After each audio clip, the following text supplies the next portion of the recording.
अभी जैसे तैसे करके हमारा अयोध्या का मसला सुलझा ही था कि वापस ये ताजमहल का मुद्दा खड़ा हो गया। मुस्लिम्स कहते हैं कि ये हमारी संपत्ति है और हिंदू कहते हैं कि नहीं, इसके नीचे हमारे हिंदुओं की देवी देवताओं की प्रतिमाएं गड़ी होने की वजह से ये ताजमहल हमारा है। और इसी मुद्दे को लेकर हम लोग आपस में लड़ रहे हैं। हिंदू मुस्लिम को देखना पसंद नहीं करता और मुस्लिम हिंदू को देखना पसंद नहीं करता।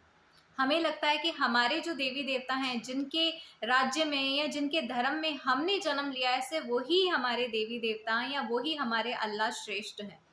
पर क्या एक्चुअली में ऐसा ही है?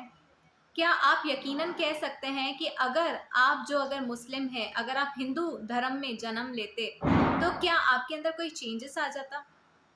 या कोई हिंदू है और अगर आप किसी मुस्लिम घर में अगर आप जन्म लेते, तो क्या आपके अंदर किसी तरीके का बदलाव आ जाता?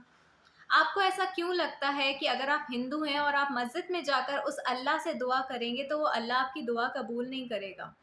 और अगर आप मुस्लिम हैं, तो आपको क्यों ऐसा लगता है कि अगर आप मंदिर जाएँगे, तो परमेश्वर आपकी प्रार्थना नहीं सुनेगा? परमेश्वर तो सदैव हमारे हृदय में रहने वाला परमेश्वर है। मैं दीपा हमेशा बाइबल के वचनों के द्वारा आप लोगों को मोटिवेशन देने के लिए आप लोगों के सामने आती हूँ। आज भी मैं बाइबल का एक वचन, जो हमारी इस लड़ाई और झगड़े के बारे में चेतावनी देने वाला हमारा वचन है, मैं उसको आपके सामने लेकर आई हूँ। जब मैं मत्ती के अध्याय के 24 के 7 में गई, तो वहां पे लिखा हुआ था कि परमेश्वर ने साफ साफ कहा कि जब इस दुनिया का अंत होने वाला होगा, तब उस समय में राज्य राज्य पर और जाति जाति पर चढ़ाई करेगी। जब मैंने बहुत पहले इस वचन को पढ़ा था, तब मैं यकीन नहीं करती थी कि ऐसा भी कभी हो सकता है। लेकिन आज जब मैं देख रही हूँ कि एक हिंदू भाई अपने मुस्लिम भाई से लड़ रहा है, सिर्फ इसीलिए कि उनके देवी देवताओं की प्रतिमा उनके नीचे गड़ी है। पर हम इतना जानना और पहचानना भूल गए कि सिर्फ देवी देवताओं की प्रतिमाएं स्थापित करने से हम हमारे परमेश्वर को वहां स्थापित नहीं कर सकते। हमारा परमेश्वर तो हर इंसान के मन में बसा हुआ रहता है। क्या आपने कभी ऐसा सुना कि हिंदुओं के लिए स्वर्ग अलग होता है, मुस्लिम्स के लिए जन्नत अलग होती है? स्वर्ग कहो या जन्नत कहो या हेवन कहो, ये सारी के सारी जगहें एक ही हैं। जैसे ये जगह एक है, उसी तरीके से हमारा परमेश्वर भी एक है और उस परमेश्वर के रहने का स्थान भी एक है, और वो स्थान है हमारा हृदय। अगर आप अपने अल्लाह को मस्जिद में ढूंढ रहे हो और आप अपने भगवान को मंदिरों में ढूंढ रहे हो, तो आप गलत हो।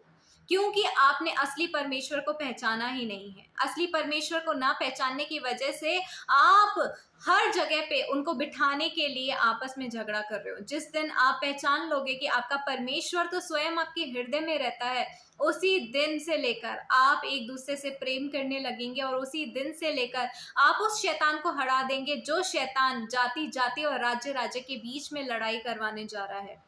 मेरे प्रियो, ऐसा ना होने पाए कि हमारे झगड़े और हमारी लड़ाई की वजह से नोहा के जैसा समय एक बार फिर आ जाए और परमेश्वर इस संसार को पूर्ण तरीके से नष्ट कर दे। तो मेरे प्रियो, ठहर जाओ। आपके मुस्लिम और हिंदू के झगड़े की वजह से आप लोगों को नहीं, सिर्फ पॉलिटिशियंस को फायदा हो रहा है। क्योंकि पॉलिटिशियंस को इसकी वजह से वोटिंग में और उनके राज्य को और बढ़ाने में सहायता मिलती है।